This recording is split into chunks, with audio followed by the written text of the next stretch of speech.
So, pro talks of faction, please remember United Liberation Front of Assam,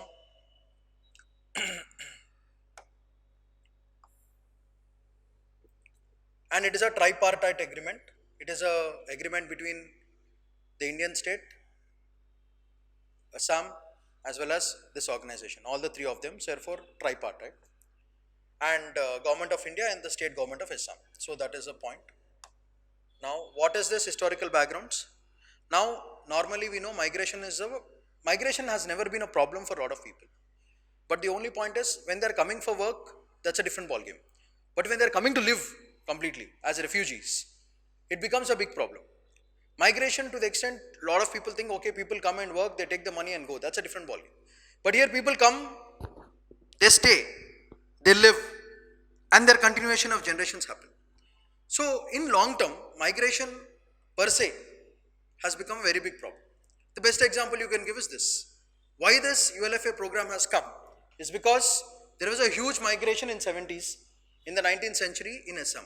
Lot of migration from all over, usually from East Pakistan, from Bangladesh, from West Pakistan, from China, from Nepal, all these places, a lot of migration has happened into the state of Assam. So what happened is, because there is a huge amount of migration, always remember the problem starts when the resources become very, very less. When resources become very, very less and population is increasing, then there will be a huge distinction between local and migrants. There will be a distinction between local and foreigners. If the resources are huge and the population is less, than the number of resources, then there will not be a problem. But if the resources are becoming smaller and the population is becoming bigger, that is when the real problem comes.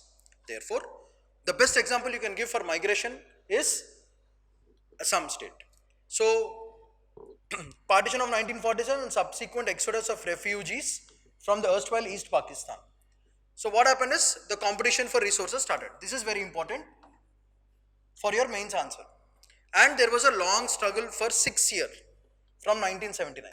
So if you remember this, I think it is more than sufficient. Moving on. So why this front was formed is they were all anti-foreigners. That means anti-locals. So United Liberation Front of Assam was born during anti-foreigners movement of 1979. If you remember this, that's sufficient. What is the aim of this? The establishment of a sovereign Assamese state through armed struggle against the Indian state, because they wanted to make an armed struggle, and we are a democracy and a peaceful democracy, therefore we would not like a warfare. Therefore, this became this group fundamentally became an outcasted terrorist group. Not terrorist group, I should say.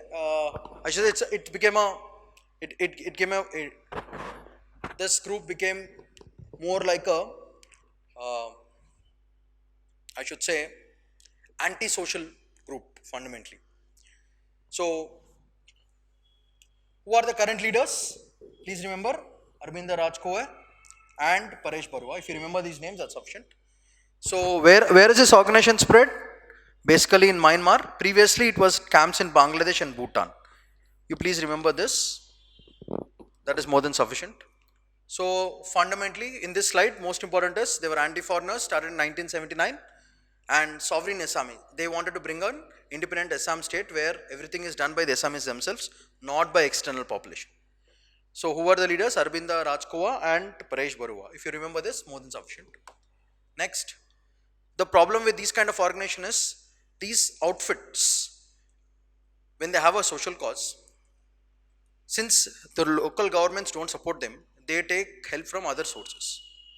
One of the examples which happened was this organization has taken help from ISI itself, that is Pakistan Intelligence Service, and where they were trained ULFA insurgents in the past.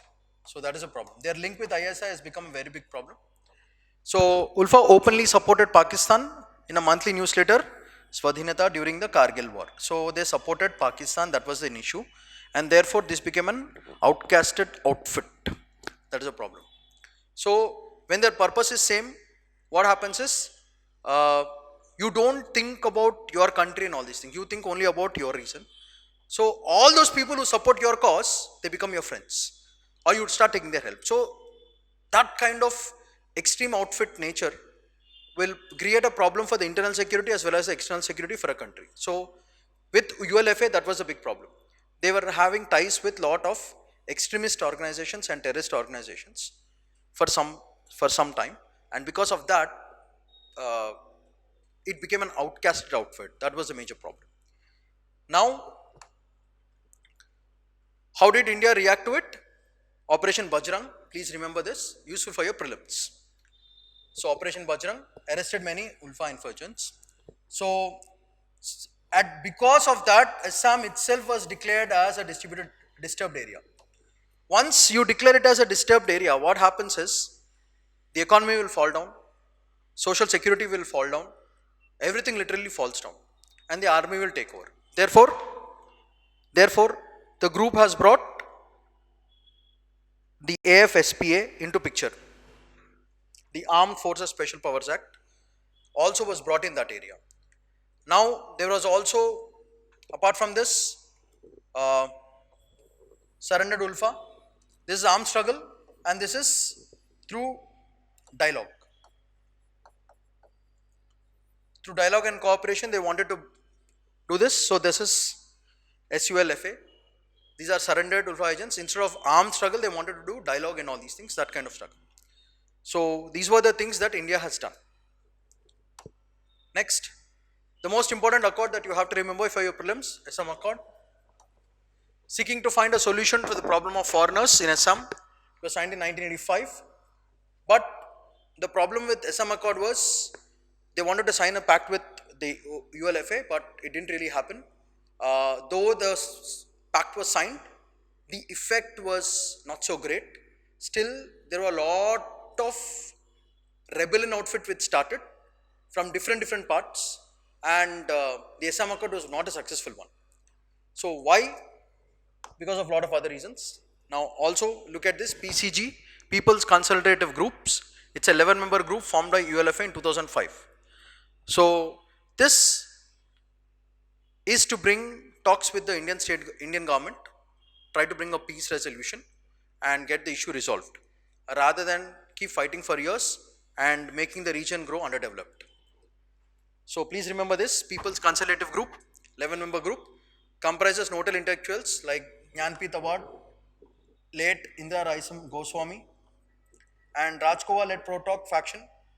Now please, this was also called as Rajkova led Pro-Talk ULFA faction. Now the result of all these talks was a 12-point charter. Now what are the things that they have to do? They have to surrender their arms, committee formation must be done, reservation, this is a highlight point of it. 97 out of the 126 assembly seats should be given only to the locals, that is what they want, and reserved for the indigenous people, that is very important. Now financial support of 1.5 lakh crores will be given to them, and all the constitutional safeguards in protecting the land rights. Please remember that, land rights protection and restrictions on migrations will be done based on the peace accord. So these are the features of the new peace accord which has been signed very recently, right? So that's all. If you know this, I think that should be more than sufficient. The best part about this whole accord is this part. 97 out of 126 seats should be reserved exclusively for the locals.